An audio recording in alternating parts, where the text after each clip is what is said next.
The Trojan Gift. The vast chamber of the Galactic Federation's Grand Assembly fell silent as the human delegation took center stage. Ambassador Elena Chen, a petite woman with sharp eyes and an air of quiet confidence, stepped forward. The holographic displays above showed her image to the thousands of alien representatives present, each from a different world among the stars. Esteemed members of the Galactic Federation, Elena began, her voice clear and unwavering. We come before you not as conquerors or warriors, but as humble traders and explorers. Earth extends its hand in friendship, offering our knowledge and innovations for the betterment of all. Murmurs rippled through the assembly. The Vexillor, insectoid beings known for their skepticism, chittered amongst themselves. The Andromeans, with their gaseous bodies contained in elaborate suits, pulsed with colors of curiosity and doubt. From the upper tiers, a booming voice cut through the whispers. And what could your fragile species possibly offer that we don't already possess? The speaker was General Corax of the Zarthak Empire, a hulking reptilian figure adorned with battle scars and gleaming cybernetic enhancements. Elena smiled, unfazed by the challenge. We offer protection, General, a shield against the dangers of the cosmos. With a gesture, she activated a holographic display. A miniature solar system appeared, with planets orbiting a central star. Suddenly, a massive asteroid hurtled towards one of the worlds. Just as impact seemed imminent, a shimmering bubble enveloped the planet. The asteroid struck the barrier and disintegrated harmlessly. Our Aegis shield system, Elena explained, can protect entire planets from cosmic impacts, solar flares, and even, she paused for effect, weapons fire. The assembly erupted in excited chatter. Even General Corax leaned forward, his eyes narrowing with interest.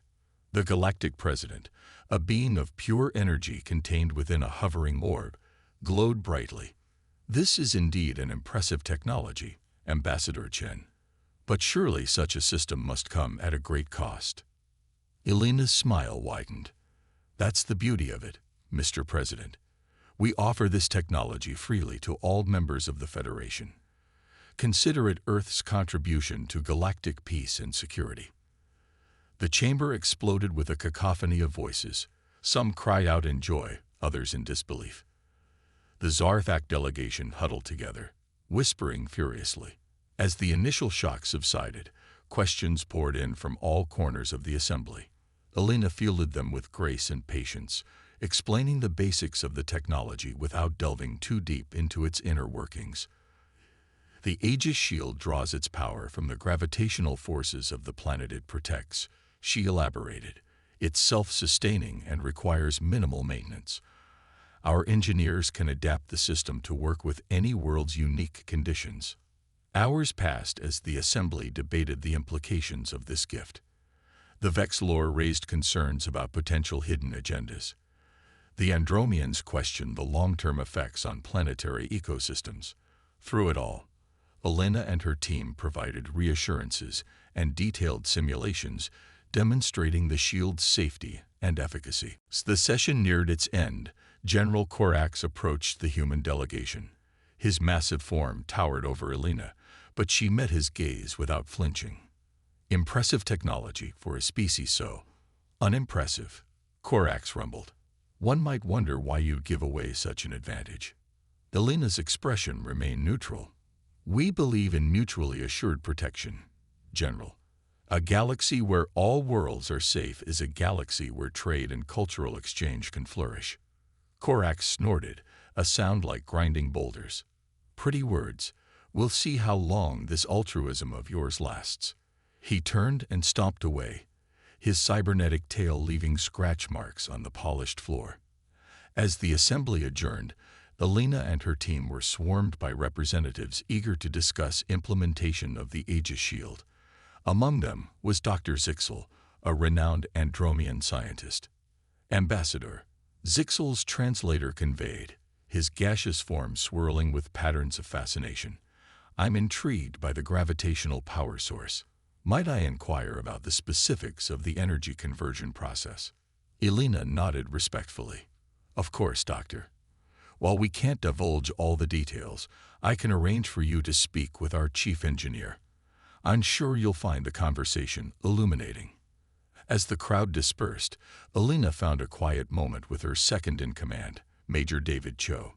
His military bearing was carefully hidden beneath diplomatic robes, but his eyes constantly scanned for potential threats. "Well," David murmured, "they bought it. Hook, line, and sinker." Alina's serene diplomat's mask slipped for just a moment, revealing a glimmer of steel beneath. "Did you expect anything less? Humanity has always excelled at playing the long game." David nodded, then frowned slightly. The Zarthak seemed particularly interested. "Should we be concerned?" "On the contrary," Alina replied, her voice barely above a whisper. "Their interest is crucial. The more of them that adopt the shield, the better." As they made their way to the human embassy, Alina couldn't help but marvel at the alien architecture around them.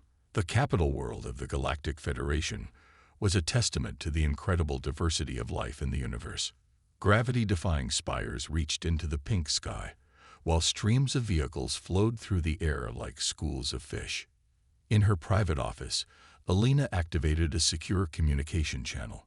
The holographic image of Fleet Admiral Constance Wu appeared, her weathered face a map of hard-earned wisdom. "Report, Ambassador," Wu commanded without preamble. Alina straightened, unconsciously slipping into a military posture. "Phase 1 is complete, Admiral. The Federation has accepted our gift with minimal suspicion. Even the Zarthak seem interested in implementing the technology." Wu's expression remained impassive, but there was a glint of approval in her eyes. "Excellent work, Chen. And the secondary objective?" "Achieved, ma'am." Dr. Zixel took the bait. "He'll be meeting with our chief engineer tomorrow. By the time he realizes the gravitational energy conversion is a smokescreen, it'll be too late." Wu nodded slowly. "Good. Keep me updated on any developments, particularly regarding the Zarthak. Those warmongering lizards are the key to everything." As the transmission ended, Alina allowed herself a moment of reflection. The weight of humanity's future rested on this deception. For centuries, Earth had watched the stars, preparing in secret for the day they would join the galactic community. They had learned from the transmissions they intercepted, studied the conflicts that raged across the cosmos. Humanity knew that to survive in this vast, often hostile universe, they needed to enter the galactic stage not as conquerors, but as saviors. The Aegis Shield was their Trojan horse, a gift that would ensure humanity's position among the stars. As she looked out at the alien city, Alina whispered a phrase that had become a mantra among Earth's leaders. "In peace, vigilance. In war, victory. In death, sacrifice." The first piece was now in play. Humanity's great gambit had begun. The sleeping giant awakes. 5 years had passed since humanity's introduction to the Galactic Federation. The Aegis Shield system had been implemented on thousands of worlds across the galaxy, heralded as a new era of peace and security. Earth had become a beacon of benevolence, its diplomats and engineers welcomed on every planet. On the Zarthak homeworld of Karshan, General Korax stood before the Imperial War Council, his scared face illuminated by the holographic display of battle plans. "The time has come," Korax growled, his cybernetic eye glowing ominously. "While the Federation grows soft behind their shields, we have prepared. Today, we strike." Across the galaxy, on 100 worlds, Zarthak warships suddenly materialized from stealth. Their new phase shift technology, developed in secret, allowed them to bypass the early warning systems of the Aegis Shield. On New Andromeda, panicked civilians fled as Zarthak dropships disgorged hordes of cybernetically enhanced warriors. The Andromean defense forces, caught completely off guard, struggled to mount a response. Similar scenes played out on Vexilor Prime, Ta City IV, and dozens of other Federation worlds. The Zarthak attack was as brutal as it was unexpected. In the Federation capital, alarms blared as reports flooded in from across the galaxy. The Grand Assembly devolved into chaos as accusations flew. How could this happen? Where were the impenetrable shields they had been promised? Ambassador Elena Chen stood calmly in the center of the storm, her face a mask of concern. As the shouting reached a fever pitch, she raised her hand, and a piercing whistle cut through the noise. Esteemed representatives, Elena's voice carried across the chamber. I know you're afraid. I know you feel betrayed. But I assure you, Earth has not abandoned its allies. She tapped a command into her wrist device. The holographic displays around the chamber suddenly came to life, showing real-time footage from the attacked worlds. On New Andromeda, a Zarthak cruiser fired its main cannon at a populated area. But just before impact, the Aegis shield flickered to life. The energy blast was absorbed, then redirected back at the cruiser, tearing it apart. On Vexilor Prime, swarms of Zarthak fighters found themselves suddenly trapped in localized gravitational fields, crushed like insects. Across the galaxy, the story was the same. The Aegis shields, far from failing, had revealed their true nature. They were not just defensive barriers, but incredibly sophisticated weapon systems. Elena's voice was steel as she addressed the stunned assembly. The Aegis shield was never just a shield. It was a sleeper defense grid, designed to activate only in the event of a full-scale invasion. And now, it has awoken. On the fringes of Federation space, the human diplomatic vessel SS Athena had just received word of the Zarthak attack. In her private quarters, Elena's hologram addressed Fleet Admiral Constance Wu and the Joint Chiefs of Staff back on Earth. It's done, Elena reported. The Zarthak took the bait. The Aegis network is fully operational and responding as designed. Admiral Wu's weathered face showed a mix of satisfaction and grim determination. Excellent work, Ambassador. You've played your part perfectly. Now it's time for Phase 3. As Elena's hologram faded, Wu turned to her staff. Send the signal. Wake the fleet. Deep in the asteroid fields and nebula on the edges of human space, hidden shipyards hummed to life. Massive dreadnoughts, sleek carriers, and swarms of fighters emerged from their hiding places. The full might of Earth's military, concealed for years, was finally revealed. Back on the Federation capital, the assembly was still reeling from the revelations. Elena stood firm against a barrage of questions and accusations. The Vexilor representative chittered angrily. You used us. You turned our planets into weapons without our consent. Elena's reply was calm but unyielding. We gave you protection, exactly as promised. The offensive capabilities were a necessary precaution, one that has saved billions of lives today. The Andronian delegation pulsed with conflicting colors. But why the deception? Why not tell us the truth from the beginning? Would you have accepted? Elena countered. Would you have allowed us to install a galaxy-wide defense network if you knew its true capabilities? We had to ensure the system was in place before the Zarthak or any other hostile force could prevent its implementation. As the debate raged on, reports continued to pour in from across the galaxy. The Zarthak invasion, despite its initial success, was rapidly falling apart. Their forces, overextended and outgunned by the Aegis defenses, were in full retreat. General Korax, watching his carefully laid plans crumble, roared in frustration. Impossible. How could those weak humans have orchestrated this? His aide, trembling, delivered more bad news. General, we're detecting a massive fleet approaching from the direction of Earth. Our long-range scans indicate it's larger than anything we've ever seen. Korax's cybernetic eye whirred as he processed this information. For the first time in his life, he felt a twinge of fear. Send word to all forces. Fall back to Karshan.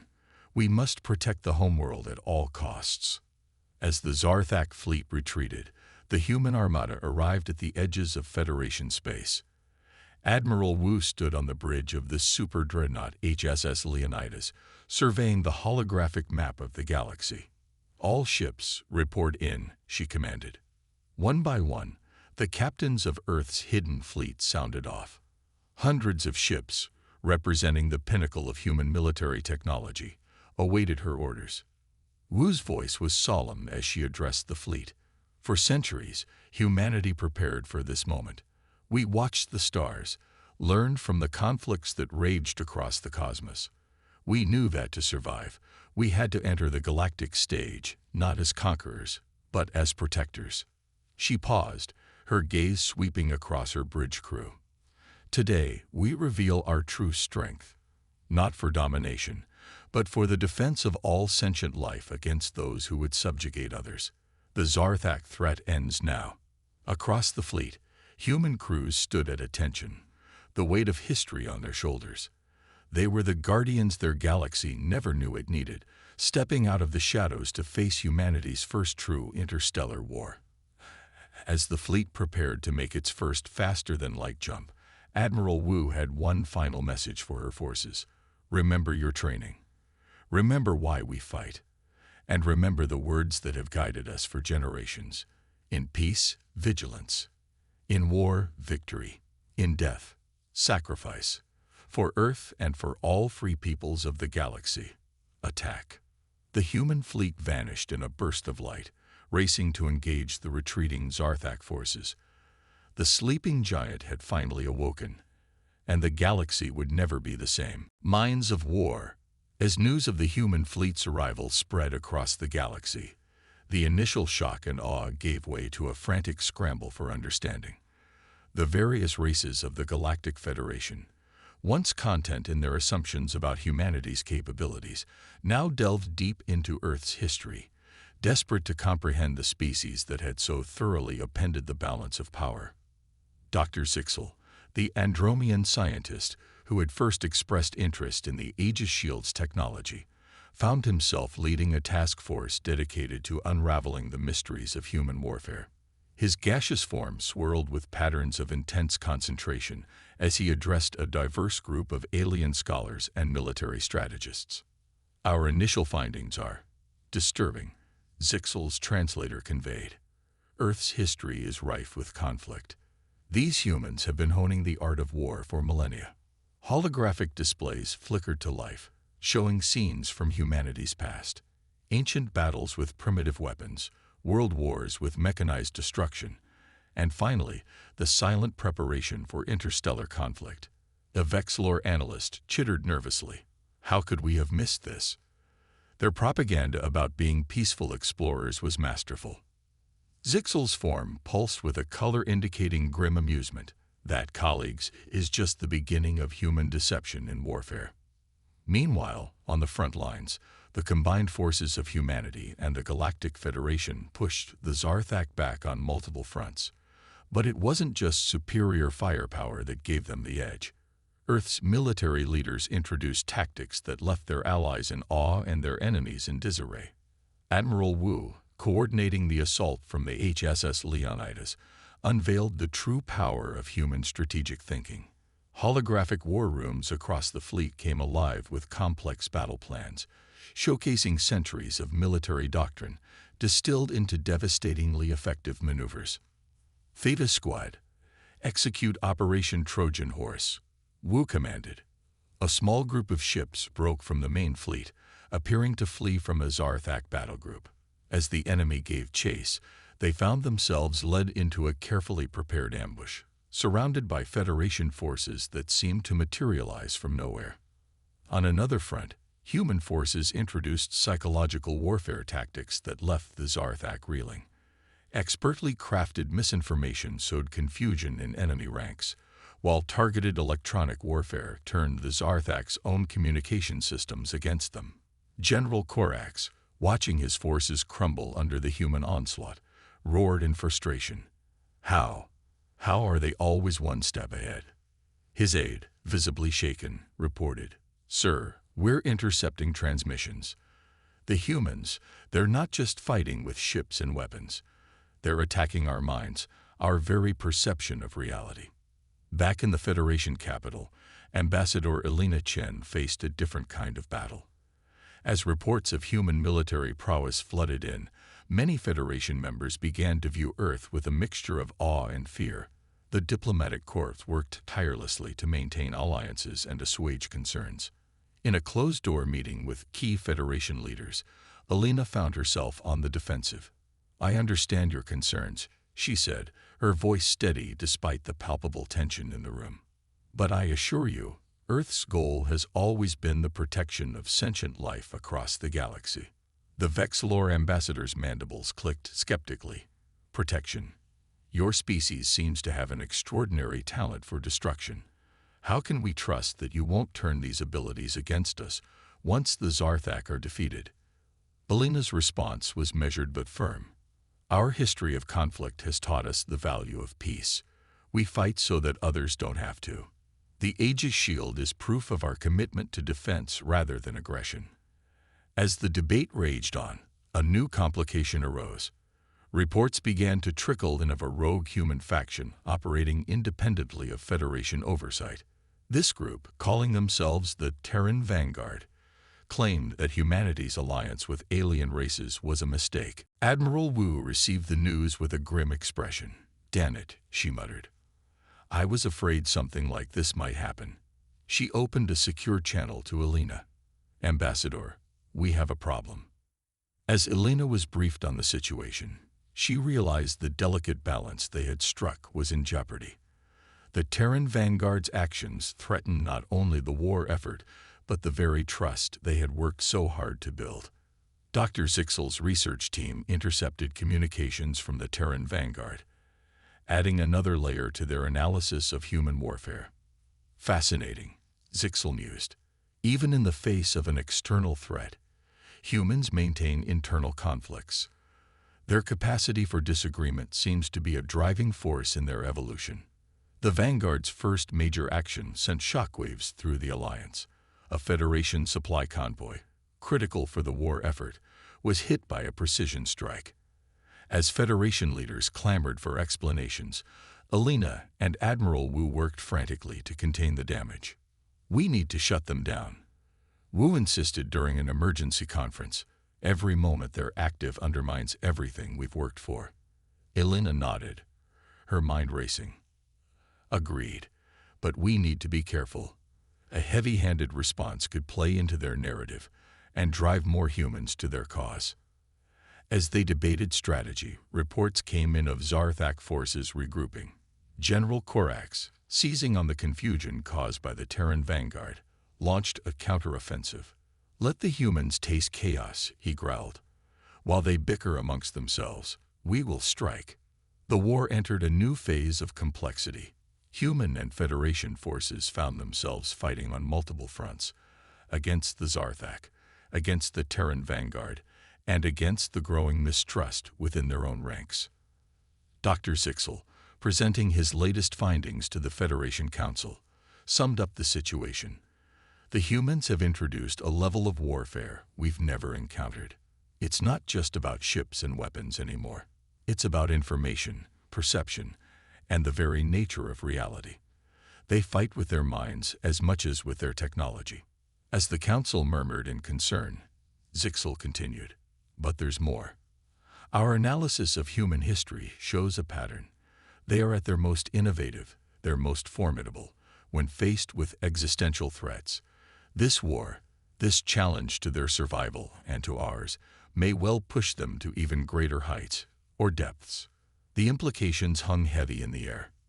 The galaxy had awakened a sleeping giant, but it was a giant that fought with its mind as much as with its fists. As the war raged on, one question burned in the minds of allies and enemies alike. What new strategies, what unthinkable tactics would humanity unveil next? In her quarters on the HSS Leonidas, Admiral Wu stared at the galactic map, the ever-shifting lines of battle a testament to the fluidity of human warfare. She thought of the long road that had led humanity to this point, the centuries of preparation, the weight of history on their shoulders. "The greatest weapon in our arsenal," she mused, "has always been the human mind." With a determined set to her jaw, she turned to her staff. "Prepare for Operation Mastermind.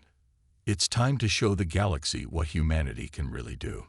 As orders went out across the fleet, the next phase of the war began.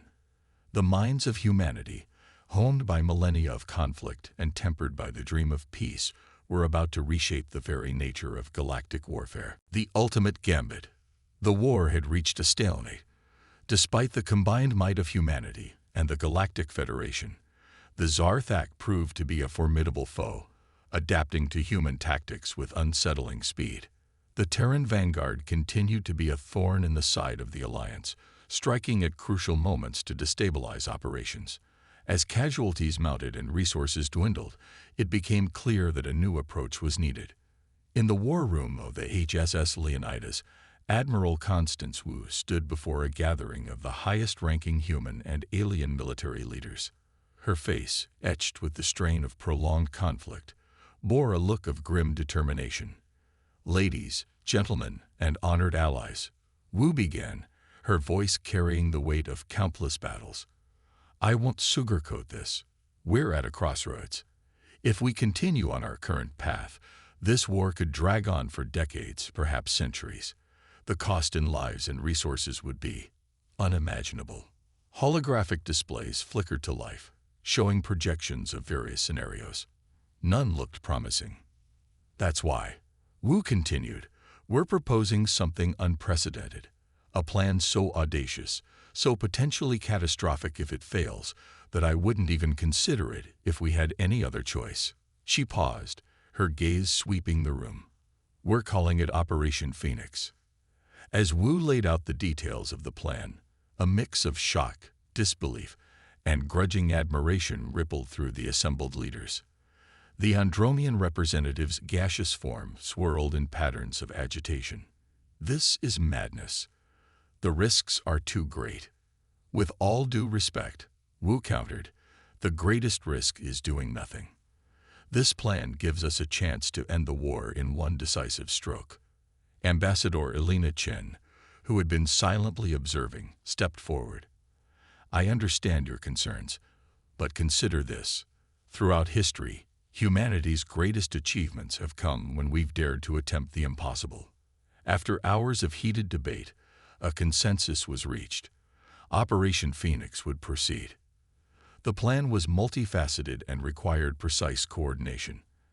At its core was a daring mission to infiltrate the Zarthak homeworld, Karshan. A small, elite team would penetrate the planet's defenses and deploy a revolutionary weapon, a device that could temporarily neutralize all advanced technology within a star system. "If we succeed," Wu explained, "we'll level the playing field. No shields, no energy weapons, no faster-than-light travel. Just raw strategy and willpower." The team selected for this crucial mission was as diverse as it was skilled. Captain Yuki Tanaka, a master of stealth and close-quarters combat, would lead the group.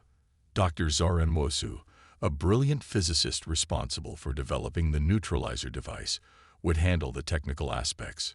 Sergeant Dmitry Volkov, an expert in alien physiology and hand-to-hand combat, rounded out the human contingent. But the most surprising member of the team was Kralvak, a Zarthak defector who had grown disillusioned with his species' warmongering. His intimate knowledge of Karshan's defenses would be crucial to the mission's success. As the team made final preparations, Elena found herself facing a different kind of battle. The Federation Council, upon learning of Operation Phoenix, was in an uproar. "You plan to neutralize all advanced technology in an entire star system." The Vexilor representative chittered angrily. "Have you considered the wider implications? The potential for this weapon to be used against other worlds?" Elena stood her ground. "We understand your concerns. That's why we're proposing the Joint Oversight Committee. Representatives from all major Federation species will have the power to veto any future use of this technology." Meanwhile, Admiral Wu was dealing with a crisis of her own. A leak had allowed news of the operation to reach the Terran vanguard. Their leader, a charismatic ex-military officer named Marcus Graves, broadcast a message across human colonies. "Fellow humans," Graves' holographic image proclaimed, "our so-called leaders plan to throw away our technological advantage, the very edge that's kept us alive in this hostile universe. We cannot allow this to happen." The Vanguard's propaganda machine went into overdrive, sowing discord and doubt among human populations. Wu knew that if public opinion turned strongly against Operation Phoenix, it could derail everything. In a bold move, she decided to address the human colonies directly. In a galaxy-wide broadcast, Wu laid out the stakes of the conflict and the reasoning behind the plan. "I know you're afraid," she said, her voice steady and resolute. "I am too. But throughout our history, humanity has faced its greatest challenges not by playing it safe, but by taking calculated risks. Operation Phoenix is such a risk, but one we must take for the sake of lasting peace." As preparations for the mission entered their final stages, an unexpected complication arose. Dr. Zixel, the Andromean scientist who had been studying human warfare, made a startling discovery. "Admiral Wu," Zixel's translator conveyed urgently, "our analysis of Zarthak communication patterns suggests they may be aware of our plan. We believe there might be a mole in our ranks." The news sent shockwaves through the command structure. With time running out and the identity of the potential traitor unknown, Wu had to make a difficult decision. "We proceed as planned," she declared after a moment of intense deliberation. "But we'll implement Ghost Protocol. From this moment, only the strike team and a select few will know the full details of the operation. Everyone else gets compartmentalized information on a need-to-know basis."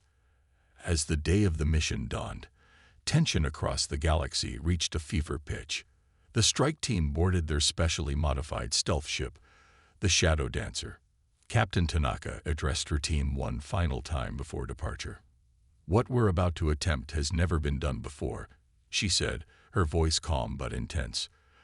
"The fate of not just humanity, but countless species across the galaxy rests on our shoulders.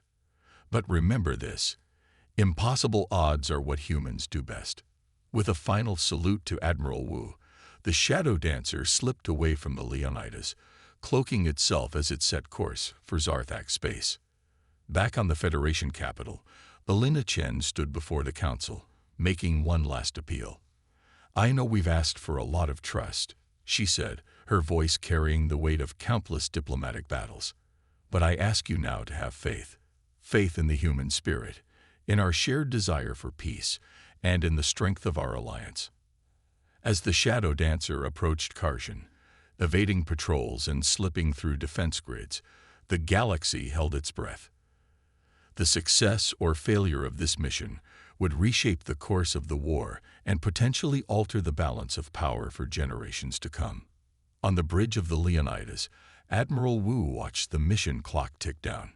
In her hand, she held a simple gold locket, a family heirloom that had been passed down through generations.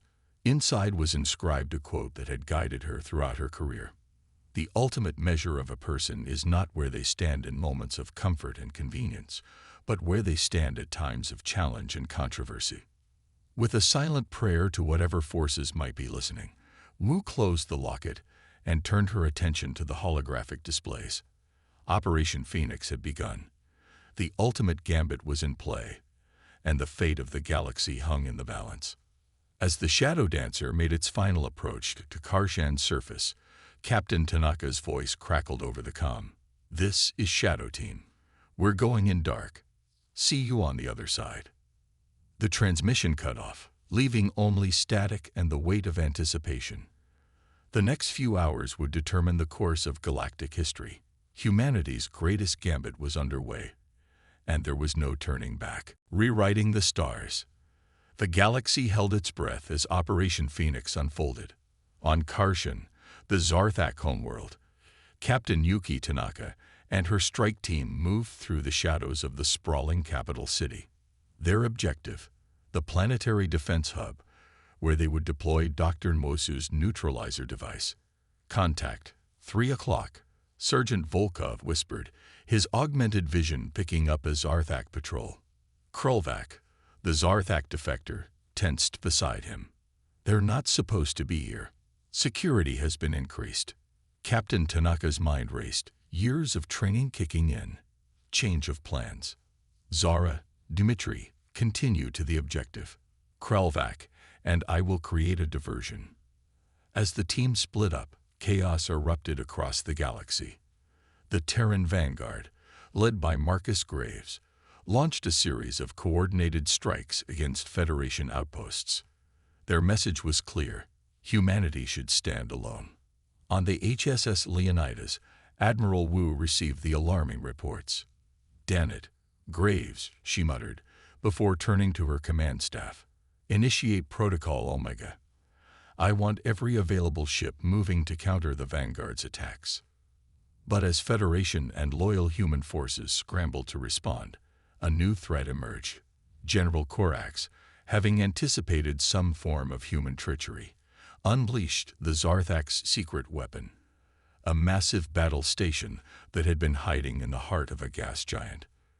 Let the galaxy witness the true might of the Zarthak Empire. Corax roared as the station, dubbed the World Breaker, emerged from its cosmic hiding place. The conflict had now become a three-way battle: Federation versus Zarthak versus Terran Vanguard. Across countless star systems, ships clashed in a dizzying array of maneuvers and countermaneuvers. Back on the Federation capital, Ambassador Elena Chen worked tirelessly to maintain the fragile alliance. "We must stand united," she pleaded with the Council. "Divided, we all fall." As the battles raged, Dr. Zixel made a breakthrough in his research. "By the cosmic winds," he gasped, his gaseous form swirling in excitement. "The humans, they're not just fighting. They're adapting, evolving their tactics in real time." Indeed, human ships were displaying unprecedented levels of coordination and strategic flexibility. Unbeknownst to their allies or enemies, Admiral Wu had implemented humanity's most closely guarded secret, the GAIA system. GAIA, a highly advanced AI, had been learning and evolving throughout the conflict. Now, it was providing human forces with predictive analytics and strategic insights at a speed and depth no organic mind could match. As massive fleets clashed around the World Breaker, Captain Tanaka and her team fought their way through the halls of Karshan's defense hub. Almost there, Dr. Nosu panted, the neutralizer device clutched tightly to her chest. Suddenly, alarms blared throughout the facility. General Corax's voice boomed over the speakers. "Attention, human infiltrators. Did you really think we wouldn't be prepared? Your neutralizer technology. We've been developing a countermeasure ever since we learned of its existence." Tanaka's blood ran cold. "Zara, tell me you have a backup plan." Dr. Nwosu's eyes gleamed with determination. "Oh, I have something better than a backup plan. I have human ingenuity." She quickly began modifying the device, her fingers flying over its components. As the strike team made their final push, the space battle reached its crescendo. The World Breaker unleashed its main weapon, a beam of energy so powerful it shattered an entire moon. Admiral Wu watched in horror as the debris threatened to wipe out a significant portion of the Federation fleet. In that moment, she made a decision that would alter the course of history. "This is Admiral Constance Wu to all human forces," she broadcast, her voice steady despite the chaos. "Initiate Protocol Prometheus." Across the battlefield, human ships began to change. Nanoswarms emerged, enveloping the vessels and reconfiguring them in real time. Weapons systems thought to be defensive revealed devastating offensive capabilities. The true extent of human military technology was finally unveiled. Marcus Graves, watching from his Vanguard flagship, realized the magnitude of what was happening. All Vanguard ships fall back and regroup with the main Federation fleet. We were wrong. This is humanity's true path forward. On Karshan, Captain Tanaka's team reached the central control room.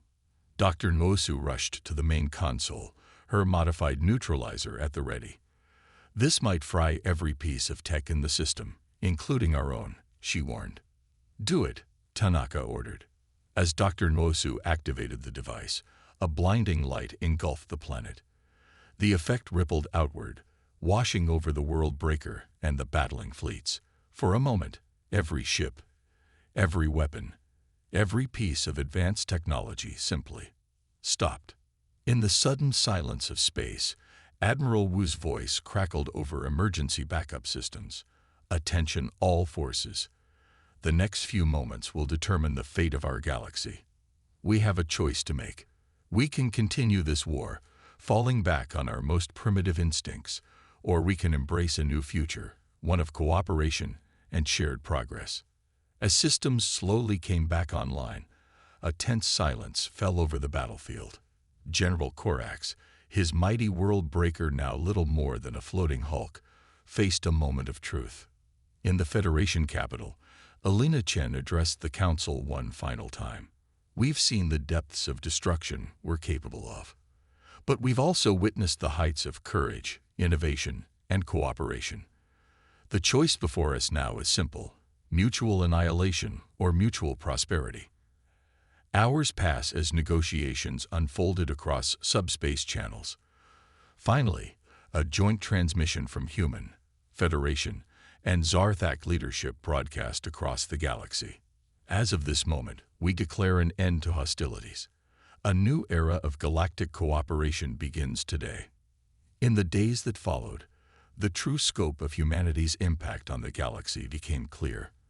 The GAIA system was revealed to the Federation, its predictive capabilities offered as a tool for scientific advancement and conflict resolution. The Aegis Shield Network, combined with Zarthak defense technology and Federation environmental systems, was repurposed into a galactic early warning system for natural disasters and cosmic threats. The Terran Vanguard, their isolationist views challenged by the events of the war, joined a new initiative to explore the farthest reaches of the universe, seeking out new life and new civilizations. Dr. Zixel, together with scientists from across the galaxy, established the Interstellar Academy of History and Strategy, dedicated to learning from the past to build a better future. 1 year after the end of the war, a ceremony was held on a newly constructed space station at the border of human, Federation, and Zarthak space. Admiral Wu, Ambassador Chen, and even General Korax stood side by side as a monument was unveiled. The statue, a blend of artistic styles from 100 worlds, depicted diverse hands joining together, reaching for the stars. Its base bore an inscription in multiple languages. In war, we learn the cost of division. In peace, we discover the power of unity. Together, we rewrite the stars. As the applause faded, Admiral Wu found herself standing next to Alina Chen, both gazing out at the starfield. "Did you ever imagine it would end like this?" Alina asked softly. Wu smiled, her hand touching the old locket around her neck. "And, my dear ambassador, this is just the beginning." In that moment, as representatives from across the galaxy mingled and shared stories, a new chapter in galactic history began. Humanity, once seen as newcomers on the cosmic stage, had become the catalyst for a transformation that would echo through the ages. The stars, once a battlefield, now beckoned with the promise of infinite possibilities, and humanity, adaptable, resilient, and ever curious, stood ready to face whatever challenges lay ahead, no longer alone, but as part of a greater galactic family. As the ceremony concluded and ships departed for their homeworlds, a sense of anticipation filled the air. The war was over, but the greatest adventure, the joint exploration and stewardship of the cosmos, was just beginning. In the vastness of space, countless worlds turned, their inhabitants looking up at the night sky with a new sense of wonder and connection. The galaxy had been rewritten, and the next chapter promised to be the most exciting yet.